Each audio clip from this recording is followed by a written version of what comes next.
Baik kaum muslimin, Al-Mahdi memimpin khilafah Islamiyah fase kelima. Nah, pertanyaannya, sejak kapan Al-Mahdi ini ada?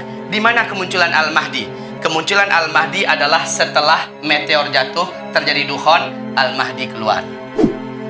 Apa kata Rasulullah berkaitan dengan Al-Mahdi? Sebelum Dajjal muncul, kita terlebih dahulu dipimpin oleh Al-Mahdi. Sekarang kata Rasulullah, saat Al-Mahdi nanti muncul, kamu wajib berbaiat kepadanya dan berperanglah kamu bersamanya.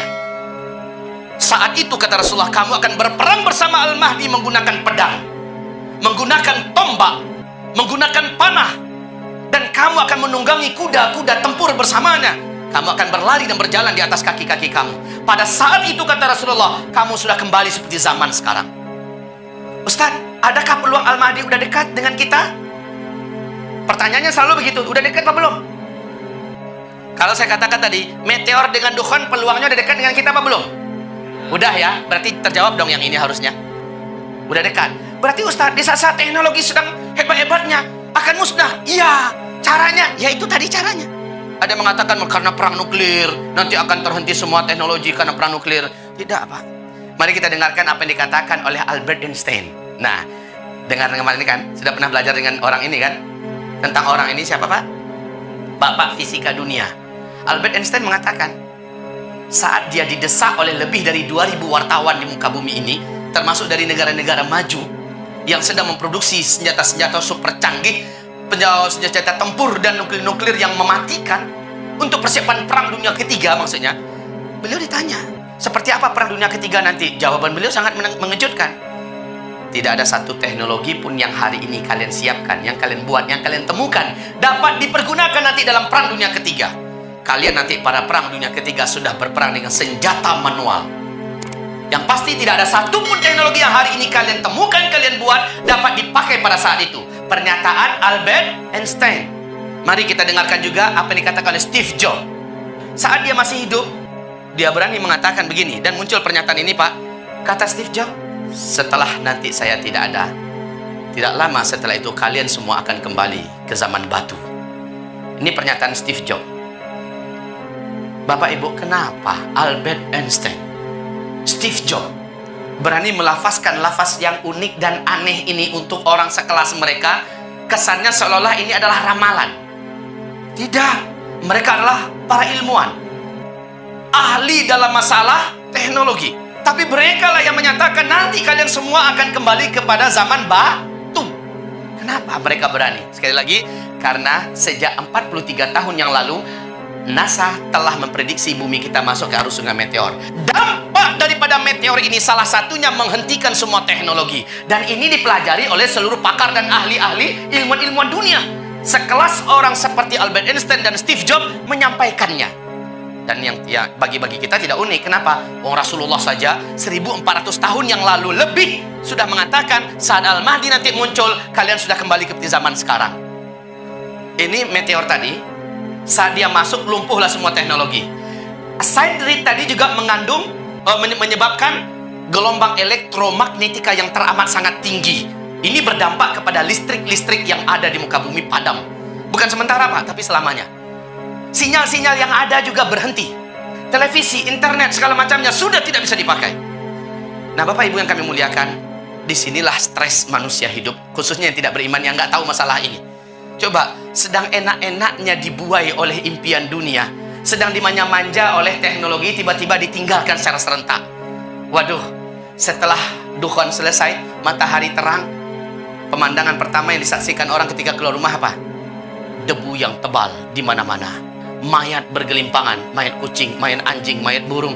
Bahkan orang-orang yang nggak sempat menyelamatkan diri juga bergelimpangan. Yang masih hidup bergerak kayak zombie berjalan. Sudah rusak bentuknya. Mengerikan. Dan yang paling parah Bapak Ibu mencoba untuk mencari makanan yang ada, ternyata tidak ada satupun makanan yang tersedia. Ya Allah, nggak bisa mikir dah, Pak. Stres.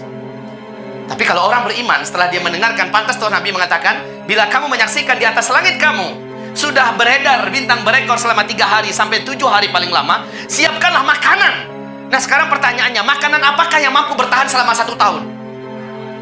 Itu dia jawabannya, Pak. Itu dia jawabannya, Bu. Kurma. Makanan yang tahan lama itu cuma ini. Kalau ini Bapak Ibu, Masya Allah, ini bisa bertahan. Apalagi masih di tangkai-tangkainya. Ini bisa bertahan setahun, 2 tahun masih bisa. Satu butir kurma itu kalau dimakan bisa bertahan untuk kita bertahan hidup 3 hari udah bisa. Abu Ubaidah ibnu Jarrah memimpin 300 orang pasukan. Diutus oleh Nabi Muhammad ke satu daerah yang hanya bisa ditempuh selama 3 hari perjalanan.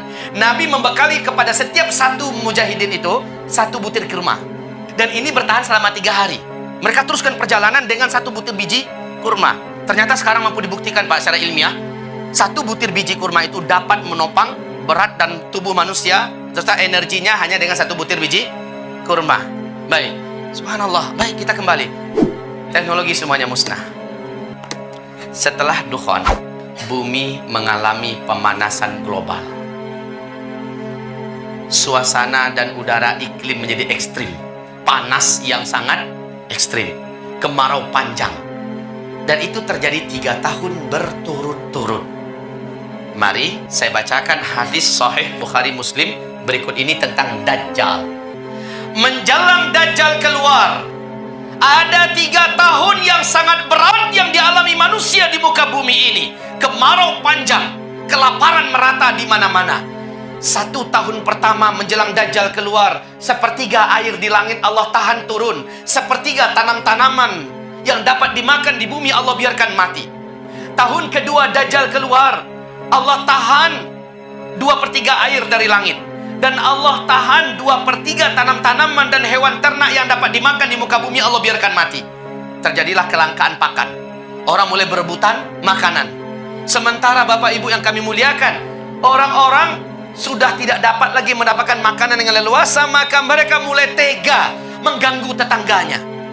Pasti dalam hadis Sahih Bukhari di kitab Al-Adabul Mufrad kata Rasulullah, tidaklah terjadi kiamat sampai tetangga tega mendatangi tetangganya dan membunuh tetangga itu karena menyangka di rumah tetangga ada makanan. Setelah tetangganya dibunuh, lalu dia periksa seluruh rumah, tidak ditemukan makanan apa-apa. Dia pun mencari mangsa yang lain. Tahun ketiga Dajjal keluar, sama sekali air tidak turun dari langit. Kemudian tanam-tanaman yang dapat dimakan di muka bumi seluruhnya Allah biarkan mati. Hewan-hewan ternak yang dapat dimakan oleh manusia di muka bumi Allah biarkan mati. Para sahabat bertanya, ya Rasulullah, dengan cara apa kami bertahan hidup di saat-saat berat dan sulit itu? Nabiullah menjawab, zikir. Subhanallah, walhamdulillah, wala ilaha illallah, wallahu akbar. Kamu baca berulang-ulang dan kamu memohon kepada Allah agar kamu dikenyangkan oleh Allah dengan zikir ini. Allah jadikan kamu kenyang. Subhanallah, ini sangat-sangat berat. 3 tahun berturut-turut. Kapan terjadinya perubahan cuaca yang sangat ekstrim ini? Setelah terjadinya dukhon, barulah mulai. Apakah ini dia Dajjal akan keluar? Jawabannya Allahu a'lam. Apakah mungkin di zaman kita? Ketika saya bertanya kepada Syekh Musa'id bin Bashir Al-Husaini As-Sudani, salah satu di antara 40 ahli hadis terbesar abad ini yang masih hidup, beliau berkata, ketika saya tanyakan, Syekh, hadis-hadis ini terjadinya di zaman kita atau kapan? Jawaban beliau adalah, kalau bukan zaman kita, maka zaman siapa lagi?